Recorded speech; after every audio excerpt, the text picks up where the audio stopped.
ভাল লাগিলে চাই।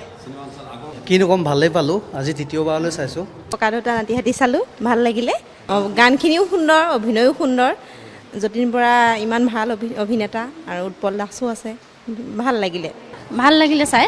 আৰু এনেদৰে আমাৰ অসমীয়া সংস্কৃতিবোৰ আগুৱাই যাব বুলি আশা কৰিলোঁ। সুন্দৰ সকলোখিনি সুন্দৰ হৈছে, ভাল লাগিলে চাই।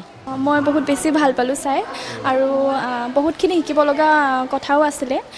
অভিনয়খিনি বহুত ভাল হৈছে, বিশেষকৈ যতীন বৰা আৰু উৎপল দাসৰ অভিনয়খিনি ভাল লাগিলে আৰু বিশেষকৈ গানৰো ভাল লাগিছে। ভালে লাগিলে বাৰু চিনেমাখন চাই, অভিনয়ো ভালে কৰিছে।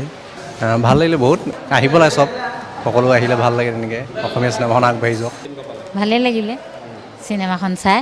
নাই, ভাল লাগিলে, কাৰণ ককা দেউতা নাতি আৰু হাতীখন যেতিয়া চাইছিলোঁ তেতিয়া ধৰক মানে আমি হলত চাব পৰা নাছিলোঁ, তেতিয়া সৰু আছিলোঁ আমি। সেই সময়ৰ চিনেমাখনলৈ মনত পৰি গ'ল আৰু তাৰ লগত কাহিনীটো মানে সংযোজিত কৰি দিয়া হৈছে যদিও আধুনিক যুগৰ লগত মিলাই পেলাই খুব সুন্দৰ এখন চিনেমা নিৰ্মাণ কৰিছে।